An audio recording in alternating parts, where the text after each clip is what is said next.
Adab, you're watching Awaz the Voice, and I am Yasmin Khan. And in today's episode of Election Express, Awaz the Voice has traveled to Bandipora. And in today's episode, we'll talk with Sayyid Tajammul, who is the PDP's candidate from Bandipora. Thank you so much, Tajammul, for sparing your time for this interview. Thank you very much, Yasmin, for coming all the way from Srinagar to Bandipora. So, regarding this interview, I was kind of nervous because आप एक journalist रह चुके हैं, a very fine journalist. तो एक journalist से सवाल कर रहा है. So the first question is कि being a very fine journalist, बहुत टाइम के लिए आपने कश्मीर के लिए रिपोर्टिंग की है, पॉलिटिकल एनालिस्ट भी रहे हैं, you had started your own channel, it was doing really good. तो ये शिफ्ट क्यों आया कि you switched from journalism to politics, why, and that too with PDP? देखिए यास्मीन जी, बहुत बहुत शुक्रिया आपका. जम्मू कश्मीर में जब हमने पीपल्स डेमोक्रेटिक पार्टी का ये बैनर देखा तो एक वक्त में हमारे पास जर्नलिज्म में जो अक़दार हमारे थे, जो अहदाफ थे, जो असूल हमारे थे, वो किसी वक्त तक नेशनल कॉन्फ्रेंस ने ख़त्म कर दिए थे यहाँ. और मुझे याद आ रहा है कि हमारे ग्रैंड पेरेंट्स, फादर साहब वगैरह बताते थे कि ये तो उस कदर गांधर बल आसा, ये तो तिम नफ़र आसा इमजान अजान अखबार की इशात पर पाबंदी हुआ करती थी. और वो एक अखबार ही नहीं था, बल्कि जम्मू कश्मीर के दुनिया भर के लोगों के लिए ज़िंदगी का लाहिमल कैसे तय करना है, आपको किस डिस्टेंस मोड में अपनी ज़िंदगी गुजारनी है, वो एक टॉर्च बेयरर था. और उसको भी जब आहिस्ता आहिस्ता Jammu Kashmir Peoples democratic Party Mufti साहब ने जब सब कुछ दाव पे लगा दिया और नई दिल्ली की वो बड़ी ऊंची कुर्सी वज़ीर दाखिला की वहाँ से शिफ्ट करके जम्मू कश्मीर आए, तो एक जर्नलिस्ट क्यों नहीं पीडीपी में आ सकता है. और जिस पार्टी के कायद ऐसे हों जहाँ आपको किसी भी जगह शक इबहाम की कोई गुंजाइश नहीं है, करप्शन की, कैरेक्टर की, किसी चीज़ की. या आज भी देखें कि मुफ्ती साहब की बेटी और पहली खातून वज़ीर आला महबूबा मुफ्ती के पास अपना घर थोड़ी है, अपनी गाड़ी थोड़ी है. इल्तिजा मुफ्ती के पास गाड़ियों का काफिला थोड़ी है, फॉर्चून से लेकर रेंज रोवर तक, वो थोड़ी ना इनमें ट्रैवल करती है. वो गाड़ियाँ किराए पे ली जाती हैं, शाम को उसको पैसे मिले तो ठीक है, नहीं तो अगले सुबह ऑटो रिक्शा पे भी कैंपेन चलाया जा सकता है.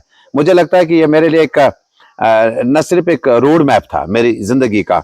जिस तरह से आपने कहा कि हमने रेडियो से स्टार्ट किया, फिर आहिस्ता आहिस्ता मुख्तलिफ मीडियम्स में आए, शहरबीर में आए, फिर रेडियो कश्मीर श्रीनगर के शोबे खबर में आए, और अच्छा मौका मिला मोहतरमा अंजहानी गुरजीत मलिक साहिबा के टाइम से, आहिस्ता आहिस्ता सैयद हुमायूं कैसर साहब के टाइम से, स्पोर्ट्स, और उसके बाद जर्नलिज्म का ये सफ़र जो है, मुझे लगा कि अगर बशात बुखारी साहब एक जर्नलिस्ट से एक मिनिस्टर बन सकते हैं, खादिम बन सकते हैं, निज़ामुद्दीन भट्ट साहब एक ईटीवी उर्दू का वो बैनर जो हैदराबाद में बड़ा छोटा हुआ करता था, अगर ये एमएलसी बन सकते हैं, मिनिस्टर बन सकते हैं, एमएलए बन सकते हैं, सुहेल बुखारी साहब बड़े बैनर से जब एक जर्नलिस्ट, एक chief spokesperson, advisor to Mehbooba Mufti बन सकते हैं, व्हाई नॉट तजम्मुल. और तजम्मुल में ये था कि मुझे बैक टू रूट्स, क्योंकि श्रीनगर में पला बड़ा और दिल्ली में लाइफ गुजारी, जम्मू लाइफ गुजारी, उसके बाद फिर वापस घर की याद आई. और मेरे दादा नाना जितने रिश्तेदार वगैरह, और सेकंड जनरेशन के, थर्ड जनरेशन के, मैं बड़ा मिस करता था इनको. फिर आहिस्ता आहिस्ता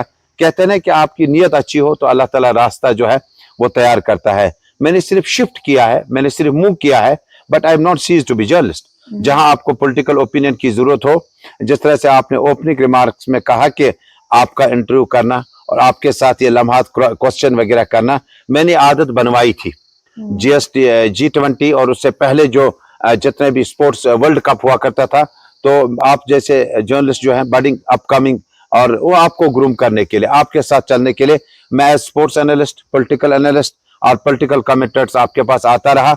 और नेशनल चैनल में इतना मिला एक्सपोजर, जहां रीजनल लोकल में जो एक्सपोजर मिला उससे शायद दुनियादारी आपकी जिंदा रही. लेकिन जो नेशनल चैनल में जब आप गए तो आपको सिक्योरिटी सिचुएशन को कितने प्रिज्म से, गडूल को आप यहाँ से कैसे कवर करेंगे, भद्रवाह की सिचुएशन को आप यहाँ से कैसे कवर करेंगे, मुझे लगता है ये सारी चीजें जब मुझे मुकम्मल तौर पर अपने साथ मिली, तो उसके बाद एक वक्त आया. और जिस तरह से पीटीपी सुप्रीमो ने अपनी प्रेस कॉन्फ्रेंस में कहा कि हमारे रिश्ते बड़े नज़दीकी हैं, घरेलू हैं, और जब मेरी सेहत की खराबी बीच में रही, कुछ दिनों अल्लाह ने और इम्तिहान से गुजारा, तो फर्स्ट जब महबूबा मुफ्ती साहिबा घर आई, और जब मैं थिएटर से बाहर आया, जब मेरा एंजियोग्राफी हुआ, जब मैं बाहर आया तो इल्तिजा मुफ्ती साहिबा वहां वेट करती. What else you want from a family जिसका पोटेंशियल रिसोर्स इतना पॉलिटिकल, इतना स्ट्रॉन्ग कमिटमेंट लोगों के साथ हो. जहां महबूबा मुफ्ती ने कहा कि मैंने इलेक्शन नहीं लड़ना है, यूटी में थोड़ी इलेक्शन लड़े जाते हैं, स्टेट में इलेक्शन लड़ेंगे, हमारे अपने एम्पावर, हमारे अपने इख्तियार अपने पास हों, सो ये सारा कुछ मुतासिर करने के लिए काफी था, लेकिन इलेक्टोरल प्रोसेस में आने के लिए शायद आपके सवालात अगले जो होंगे उसमें क्या माहौल मिला, अगर लोगों ने साथ दिया तो बांडीपोरा तो क्या बल्कि पूरे जम्मू कश्मीर के लोगों की खिदमत करेंगे, मुल्क की खिदमत करेंगे। लेकिन अगर मौका नहीं मिला, this will be just a beginning कि आप दूसरे रास्ते पे जा रहे हैं। जी, तो अभी आर्टिकल 370 के मुद्दे पे कई सारी पार्टीज जो है इलेक्शन लड़ रही है, but Amit Shah and prime minister Modi लगातार ये कह रहे हैं कि आर्टिकल 370 को जम्मू कश्मीर क्या इंडिया की कोई भी फोर्स रेस्टोर नहीं कर सकती। अब ऐसे में जम्मू कश्मीर की जो मेन पॉलिटिकल पार्टीज है उनका एक एजेंडा है कि जम्मू कश्मीर से बीजेपी को दूर रखना है।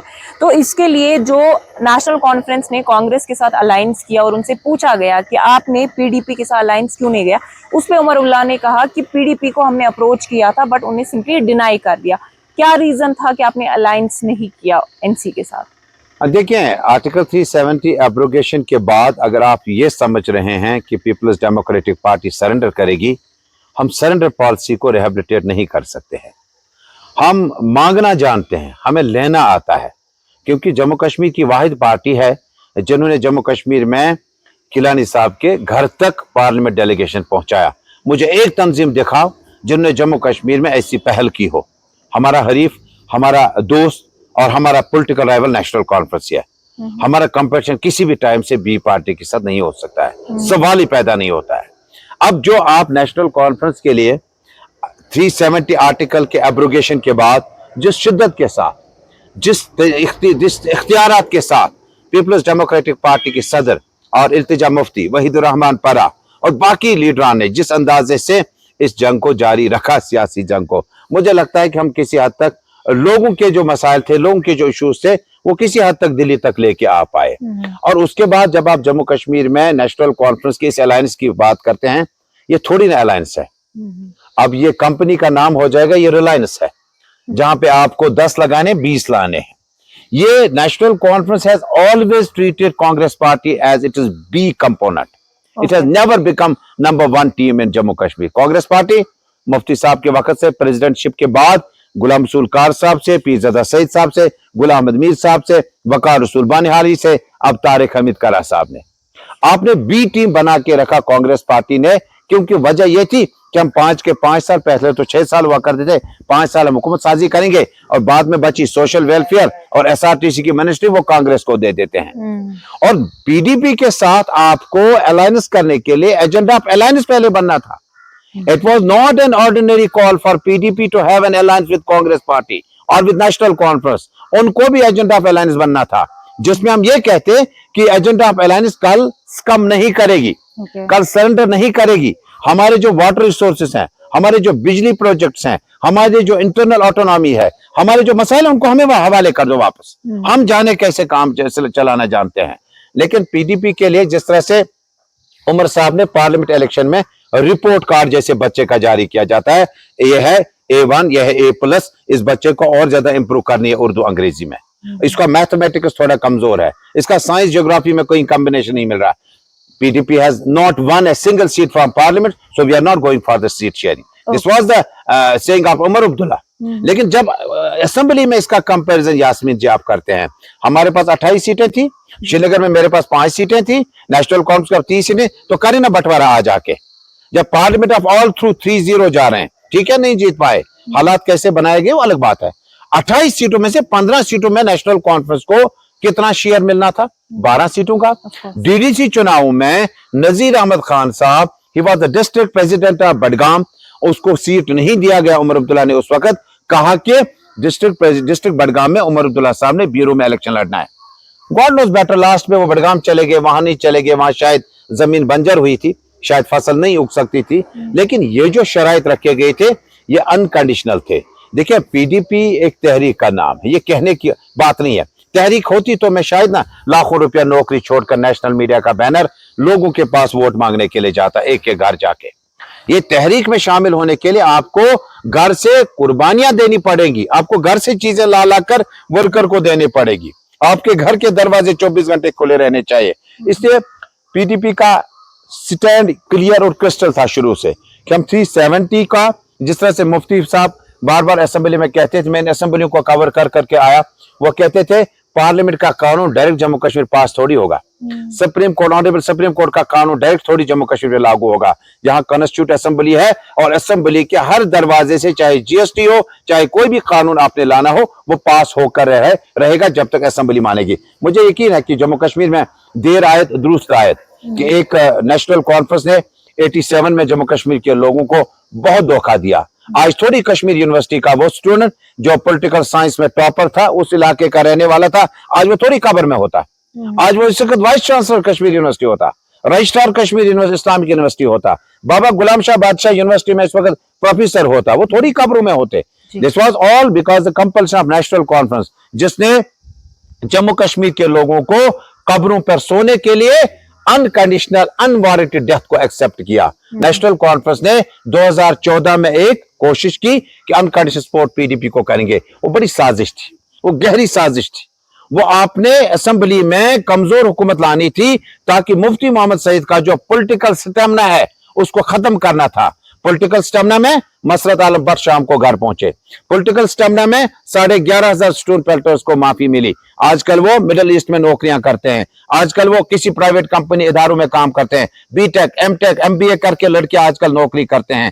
पॉलिटिकल स्टेमिना में यह था कि जमात इस्लामी का जलसा यहां हो, मुफ्ती साहब का जो कारवां है वो यहां जलसा करें। आप अपनी ओपिनियन रखें, मैं अपनी ओपिनियन रखूं। मैं इस ओपिनियन में नहीं हूं कि कोई शख्स जो है वो मारा जाएगा या पत्थर मारेगा। लेकिन जम्मू कश्मीर में जब पीडीपी ने ऐसे दरवाजे खोले, अनजानी दनीश्वर शर्मा वो क्या करने आए थे जम्मू कश्मीर?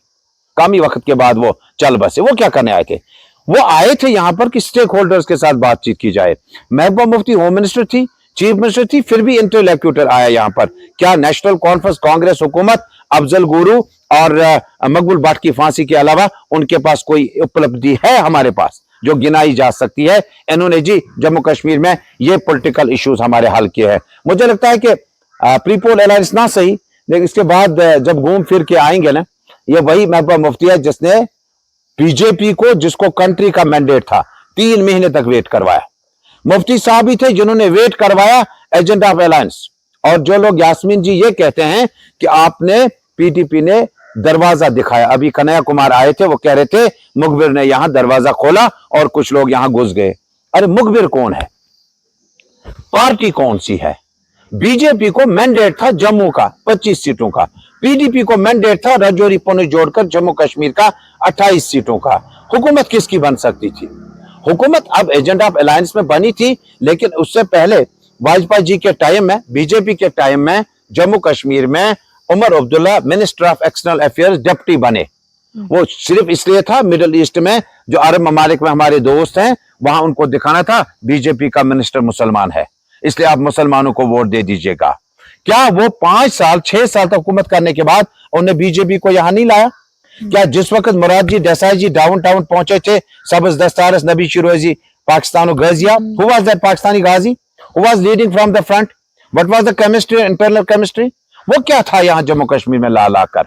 अब जब एक कमसिन बच्ची का कुटवा में मामला खड़ा होता है, क्या महबूबा मुफ्ती ने चौधरी लाल सिंह और बाली भगत को सैक नहीं किया कैबिनेट से? क्या ये उपलब्धि नहीं थी?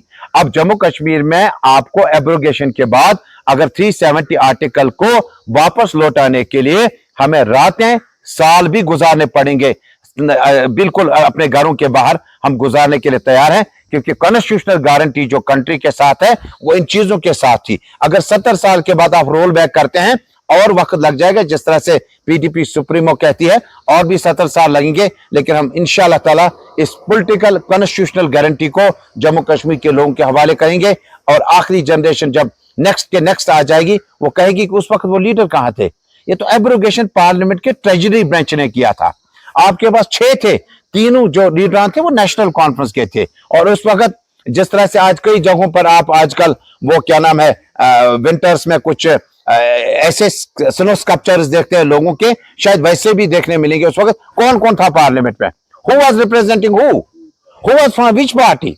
जो ये बंदा चला गया पार्लियामेंट में, इसने क्या किया उस वक्त? मुझे यकीन है नेशनल कॉन्फ्रेंस गलतियों से सबक सीखे, जो उन्होंने 87 में गलतियां की। बंदूक, मैंने कहा कि वो शख्स जो यहां रहता था, जिस इलाके में हम इंटरव्यू दे रहे हैं, ये चतरनार, आरमपोरा, केबला, मोहतरम सोफी बुजुर्ग, कौसर अफगानी साहब का इलाका है। जो all the way middle east से यहाँ आए थे, और इनका जो है जियारतगाह यहाँ नजदीक में है। अहम शरीफ मखदूम साहब की जियारत मेरे पास में, विरसे में मुझे यहाँ ये चीजें मिली है। नेशनल कॉन्फ्रेंस देर आए दुरुस्त आयत के मिसदाक 8 अक्टूबर के बाद अगर गलती से भी जम्मू कश्मीर के लोगों ने किसी मखसूस पार्टी को उनके गलत एजेंडे पे मोहर साबित की, नुकसान हमें उठाना पड़ेगा, क्योंकि किसी भी पार्टी के साथ जाकर हमारा जो असल मौकफ है उसको खत्म करने की कोशिश करेंगे। कांग्रेस की मैं बात करना चाह रही हूँ, बिकॉज ये जो एरिया है कांग्रेस के भी कैंडिडेट अभी यहाँ पे है। तो आपको कांग्रेस जिस तरह से एक नेशनल पार्टी है या एनसीपीडीपी तो रीजनल पार्टी है, आपको लगता है कांग्रेस जो यहाँ दावे कर रही है आर्टिकल पे, क्योंकि उन्होंने अभी तक किसी भी प्रेस कॉन्फ्रेंस में ये नहीं कहा है कि वो आर्टिकल को रेस्टोर करेंगे, वो बोल रहे स्टेटहुड की बात हो रही है, आर्टिकल की नहीं हो रही है।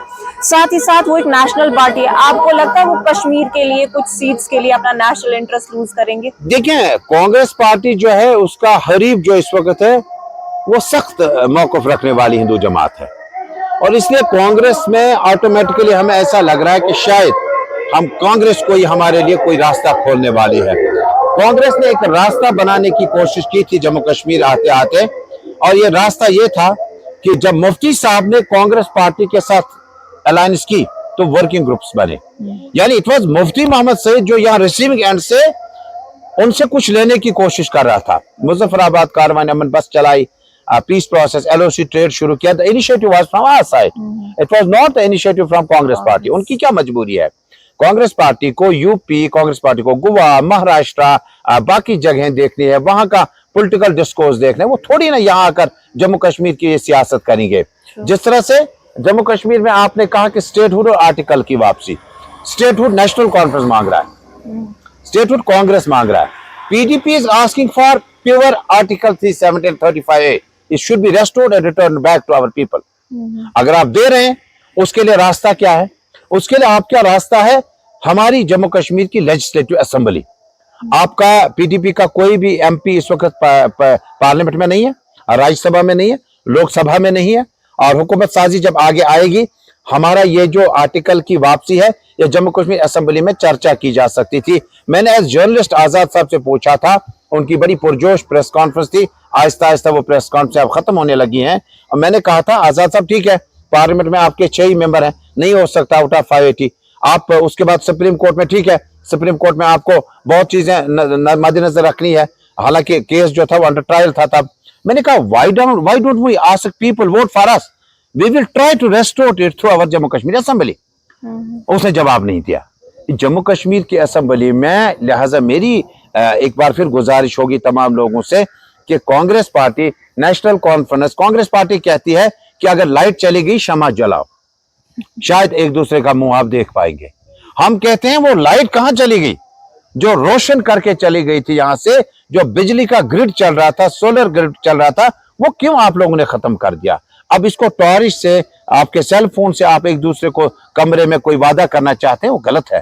कांग्रेस पार्टी नेशनल देखिए, कांग्रेस पार्टी करना भी चाहेगी, नेशनल कॉन्फ्रेंस थोड़ी करने देगी। आपका जम्मू कश्मीर क्रिकेट एसोसिएशन का 42 करोड़ का स्कैम कैसे खत्म हुआ? वो रातों रात कैसे खत्म हुआ? इंजीनियर साहब की घर वापसी कैसे रातों रात मुमकिन हो पाई? इंडिपेंडेंट कैंडिडेट से अपनी पार्टी से निकलकर इंडिपेंडेंट कैसे हुए? कहीं इंडिपेंडेंट कैंडिडेट से अपनी पार्टी की मैच फिक्सिंग तो नहीं है? क्या आप यहां इस जलजले में शायद खुद को नहीं बचा पाएंगे? आप घरों से बाहर निकलकर लोगों को बोलो मैं मोहताज हूं, मैं जी उस पार्टी से भी निकाला गया हूं। मुझे लगता है कि जम्मू कश्मीर में अगर पीडीपी सदर महबूबा मुफ्ती के स्टैंड को, उनके मौक़िफ़ को मजबूत किया जाए और उसके साथ ताल्लुकात जो है और ज्यादा करीब किए जाए, नई दिल्ली को समझना चाहे कि ये पार्टी जो है ये जम्मू कश्मीर की आइन साज असेंबली की वापसी मांग रही है। जम्मू कश्मीर की कॉन्स्टिट्यूट असेंबली जो थी उसको खत्म करके अपने यूनियन टेरिटरी जेर इंतजाम इलाके की असेंबली तक महदूद कर दिया। ये आप ज्यादतियां कर रहे हैं। कुछ लोग कहते हैं कि डाउनग्रेड करने के बजाय अपग्रेडेशन की जरूरत होती है, सॉफ्टवेयर हो या आपका स्टेट हो या आपका एडमिनिस्ट्रेटिव पोस्ट हो। मुझे लगता है कि पीडीपी मजबूत हो तो आर्टिकल 370 मजबूत है, महबूबा मुफ्ती साहिबा, इल्तिजा मुफ्ती साहिबा मजबूत हो तो आपको 35A मजबूत है। और आपके जो लोग आजकल दिल्ली चक्कर काट काट कर डिक्टेशन लाकर जम्मू कश्मीर आए हैं, खुदा की कसम आपकी नुमाइंदगी करने नहीं निकले हैं, वो अपनी नुमाइंदगी अपने इलाके में लोगों को गलत तरीके से कर रहे हैं। मुझे लगता है कि कांग्रेस पार्टी की अपनी मजबूरियां हो सकती है, वो कोशिश भी करें तो शायद वो उनकी कोशिशें रंग नहीं ला सकती है। जी अभी नॉर्थ कश्मीर में जो इंजीनियर रशीद की वेव है, काफी क्राउड वो पुल कर अभी वेव रहे है? हैं, देखा जा रहा है नॉर्थ कश्मीर में। ओके, तो उसको लेके क्या कमेंट रहेगा आपका? देखिए इंजीनियर साहब को मैं कवर कर चुका है असेंबलियों में, और जो लोग बंद कमरों में बैठकर उनके खिलाफ बयान देंगे वो गलत है, अबस है, झूठ है। मैं इंजीनियर साहब को बड़े करीब से देखा। इंजीनियर साहब की जाती शख्सियत बड़ी सादगी से है, इंतहाई मिलनसार है और नरम गुफ्तार है, लहजा उनका नरम है। लेकिन हालात के चलते जिस अंदाज से उनको तिहाड़ जेल के अंदर पहुंचाया गया, कल इंजीनियर था, कल परसों डॉक्टर हो सकता है, नर्सों कोई और हो सकता है। लेकिन इंजीनियर साहब के 5 और 5.5 साल, क्योंकि एक जर्नल से पूछा था आप 5 साल बांधते, उन्होंने कहा नहीं 5.5 साल, 6 महीने मेरे मत जाया करवाए।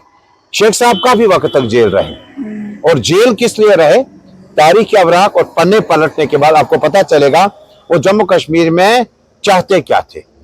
जो आज के हुर्रियत का या बाकी तंजीमों का जो मौकफ है वो किसी वक्त में शेख साहब के पास था, और जब वो जेल से बाहर आए तो प्राइम मिनिस्टर की कुर्सी जो है चीफ मिनिस्टर की कुर्सी तक पहुंच गई। और उसके बाद जेल से बाहर निकलने के बाद मुस्लिम कॉन्फ्रेंस, नेशनल कॉन्फ्रेंस, कितने ही नाम बदल दिए गए। जो लोग पार्टियां बदलने का इल्जाम दूसरी पार्टी में लगाते हैं, काश उनसे पूछा जाता आपकी तंजीम तो पहले मुस्लिम कॉन्फ्रेंस हुआ करती थी, how is that it has changed from Muslim conference to national conference. अब इंजीनियर साहब जब 5.5 साल जेल गुजार के आए, बाहर वापस आए, हमें लगा एक मुमताज सियासी शख्सियत जेल में, जिस तरह से वहीद परा साहब जब बाहर आए तो ऐसा लगा कि ये जेल में ही था, ये कहीं और नहीं था। जिस अंदाजे से उन्हें अपने लफ्जों का इस्तेमाल करना चाहिए था और इकट्ठा चलने का एक अमीर की हैसियत से रोल अदा करना चाहिए था, और जिस तरह से वो बाहर आए, जिस लबकुशाई के साथ उन्होंने लीडरान के लिए लफ्ज इस्तेमाल किए, इसमें शायद कंटेम्प्ट भी हो सकता है। आप किसी के साथ बैठ के आप नाशाइस्ता अल्फाज का इस्तेमाल करते हैं। और मुझे याद है कि श्रीनगर का हमारा एक कॉर्पोरेटर अभी बंद है, तज़किरा न करूं नाम लेकर, उनका भी इल्जाम था कि उसने किसी फीमेल जेंडर को उसको गलत तरीके से बुलाया था। अभी तो 8 महीने बेचारे को हो गया अंदर, गॉड नोज बेटर कि उसको घर आना चाहिए, कब आना चाहिए। It was the youngest corporate from Srinagar municipal corporation. अब इल्जाम यही था कि आपने लड़की के साथ नाशाइस्ता अनपार्लियामेंट लैंग्वेज इस्तेमाल की है। जब इंजीनियर साहब बाहर आए, लोगों को शौक था कि हम शायद दूर से अब दिखाएंगे, जिस तरह से सब्ज रुमाल देखी जाती थी, बाकी चीजें दिखाई जाती, शायद अब दूर से इंजीनियर साहब के दर्शन करने जाएंगे। जब वो बाहर आए, ताला खुल गया जुबान का, वो सीधा लगा कि जनाब आला, इसने ये 5.5 साल जो है तरबियत में नहीं बल्कि कयादत में गुजारे हैं।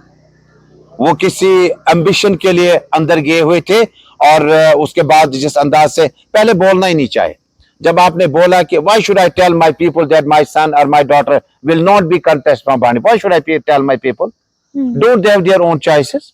वो प्रेजेंटेशन और बर्नहाल और उसके बाद इंग्लैंड जाएंगे, उनको किस लिए हम इस वक्त स्कूलिंग कर रहे हैं, ताकि वो कल को क़यादत संभाले। अच्छा, रशीद साहब ने पहले ही कहा कि none of my family will join politics, this only engineer Rashid जो पॉलिटिक्स में आया है। अबरार साहब क्या कर रहे हैं आजकल, खुर्शीद साहब क्या कर रहे हैं आजकल, ये कोई गलत बात नहीं है। जामिन and Zaheer are coming all the way with Omar Abdullah, वो अभी मार्केट में जा रहे हैं।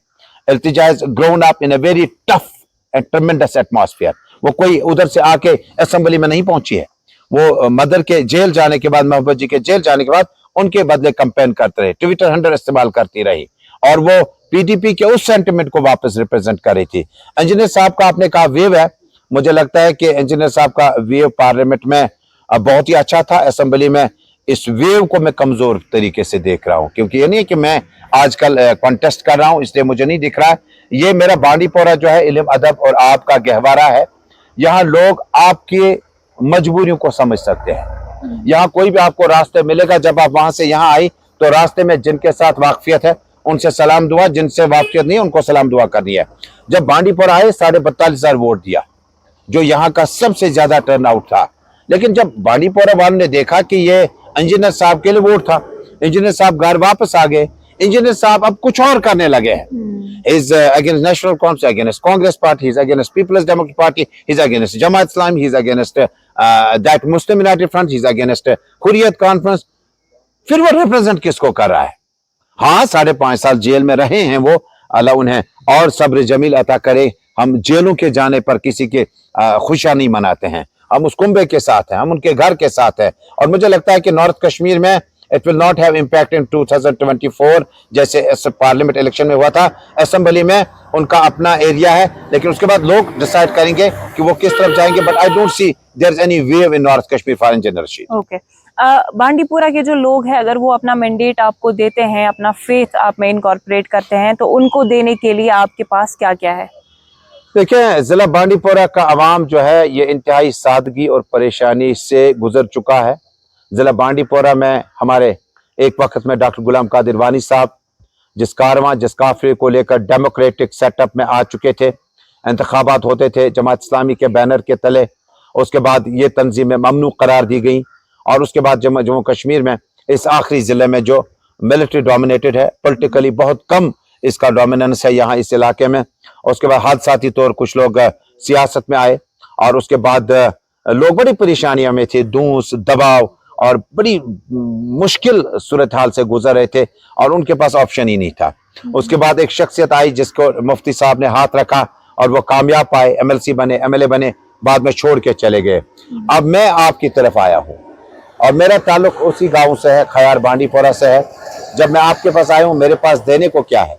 मेरे पास मुफ्ती मोहम्मद सईद साहब की वही कोशिश जो बांडीपुरा में यहाँ इखवान, क्रैकडाउन, कर्फ्यू, टास्क फोर्स, सख्तियों का जो कल्चर था। कहते हैं कि आपको जमहूरियत में अपनी बात करने का हक है, आपको जमहूरियत में ना करने का हक है। एब्स्टेन भी कर सकते हैं, नोटा भी कर सकते हैं। जिस तरह से किसी बिल में MLA MPs जाकर जब हाउस के अंदर जाते हैं एब्स्टेन करते हैं, वो उस बिल में हिस्सा नहीं लेते हैं चर्चा में।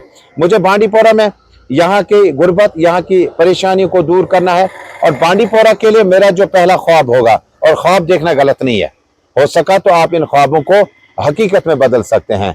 काश मेरा श्रीनगर का जिला बांडीपुरा के साथ 4-वे लेन के साथ जुड़े, और प्रोजेक्ट हमने ऑलरेडी डिस्कस किया हुआ है नेशनल हुकअप पे।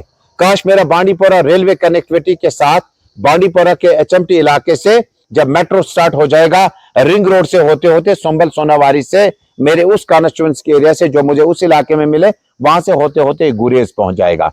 काश जम्मू कश्मीर में मेरा ये इलाका जो है पुतशाही और नुसू का जो बाईपास है अंडर कंसिडरेशन है, ये बन जाए। काश मेरा जुर्मज का इलाका, आपको मैं किसी दिन लेके जाऊंगा, जुर्मज का मेरा इलाका इज रियली वंडरफुल, और आपको बिल्कुल फोटोस्टेट लगेगा कि आप डल लेक बैठे हैं, लेकिन नजरों से ओझल है, कोई इसको देख नहीं पाया है। मैंने वादा किया लोगों से, यवन का जो इलाका है इसको मैं गोद लूंगा। अगर मैं MLA बन गया, अगर मैं किसी जगह पहुंच गया, ये इलाका यहाँ से 30-40 किलोमीटर ही है, लेकिन आपको चलना बहुत दूर होगा, वहां पे बेसिक नेसेसिटीज नहीं है, और लोगों को बिल्कुल पता नहीं कि 10वीं के बाद भी आपकी जमातें और हैं जहां आप आगे चलकर एक्सेल कर सकते हैं। NHBC ने यहाँ प्रोजेक्ट बन के NHCC ने हवाले किया। वो जो इलाके ऊपर वाले इलाके हैं, खयार, बांडीपुरा, फजलपुरा, मातरीगाम, ब्रारपुरा, पेटकूट, ये पीर बाबा साहब की जियारत गाह तक जब ये इलाके हैं, इनको कम्युनिटी में आपको इनको शिक्षा सेंटर बनाने चाहिए थे, आपको पावर सप्लाई देनी चाहिए थी, आपको मुलाजमत देनी चाहिए थी, आपको लैंड कंपनसेशन जो लैंड डोनर्स का वो देना चाहिए था, वो नहीं मिला है। इसके अलावा बड़ी इंपॉर्टेंट बात है कि बांडीपुरा जो है, यहाँ पे हॉर्टिकल्चर कम है, एग्रीकल्चर कम है, यहाँ पे बहुत ज्यादा जो पानी का जो जरिया बहुत ज्यादा है, वाटर बॉडीज बहुत ज्यादा है, उसके बाद हमारे घने जंगलात है, डेनिस फॉरेस्ट है, अनएम्प्लॉयमेंट का रेशो बहुत ज्यादा बढ़ गया। मेरा मछुआरा फिशरमैन जो है, डल डेवलपर्स के लिए हमने रिहेबिलिटेशन की गवर्नमेंटों ने, लेकिन श्रीनगर में यहाँ के MLA क्या कर रहे थे, यहाँ के मिनिस्टर क्या कर रहे थे, यहाँ के मेंबर लेजिस्लेटिव काउंसिल कहाँ क्या कर रहे थे। मैं उनके लिए रिहेबिलिटेशन स्कीम में उन्हें एक बारी जो है माहीगीरों के लिए कुछ करना चाहता हूं, अनएम्प्लॉयमेंट को अवॉइड करने के लिए। और बड़ा इंपॉर्टेंट है कि हमारा सिंगाड़ा और नदरू जो है, इसको बैनुल अक़वामी मार्केट में लाने की जरूरत है कि आपका सिंगाड़ा जो आपको 20 से 25 रुपया किलो मिलता है कच्चा, जब आपको उबालते हैं उसके बाद जब वापस मार्केट में लाते हैं तो शायद 25-30 रुपए में आपको 250 ग्राम मिलेंगे, लेकिन ये 200-250 रुपए तक पहुंच सकता है अगर ये यहाँ, क्योंकि ये एंटी डायबिटिक काम करता है। और ये जो शुगर की बीमार है इस वक्त मुल्क में बड़ी परेशानी से लोग गुजर रहे हैं, ये सिंगाड़ा और ये नदरू जो है ये उसके लिए बड़ा कारआमद साबित हो सकता है। सो हमारे पास बहुत कुछ देने को है, लेकिन बांडीपुरा एक छोटा डिस्ट्रिक्ट है, एक इल्मी, अदबी और तमद्दुनी तहजीबी गहवारा रह चुका है। नाज़की साहब की फैमिली से लेकर कितनी फैमिली यहाँ पे मौजूद है। मेरी आपसे अपील होगी, खुदा के लिए आज आपने फैसला करना है कि आपने उन्हीं लीडरान को चुनना है, मुंतखब करना है जिन लीडरान ने जम्मू कश्मीर में 20, 25, 30, 40 सालों में इस सूरत हाल को मेरे हवाले किया कि रोड वही है, सड़कें वही, अस्पताल वही है और कोई इंफ्रास्ट्रक्चर डेवलप नहीं हो पाया। अगर आपने मुझे मौका दिया, एक बदलाव लाओ, आपने उनको दिया, हो सकता है मेरे 5 साल, अगर स्टेट वापस आई 6 साल, अगर ये 5-6 साल मेरे अच्छे निकलते हैं तो आपको वापस मुझे चुने, अगर नहीं निकलता है तो आप एक मौका दीजिएगा। मैं आपकी उम्मीदों पर खड़ा उतरने की कोशिश करूंगा, क्योंकि सॉफ्टवेयर को अपडेट नहीं किया जा सकता है। जो लीडर आपके पास हैं उनका माइंडसेट जो है वो किसी और चीज की तरफ है, वो पार्टी बदलने में लगा है। एक शख्स रात को एक पार्टी में होता है, दूसरी पार्टी में होता है।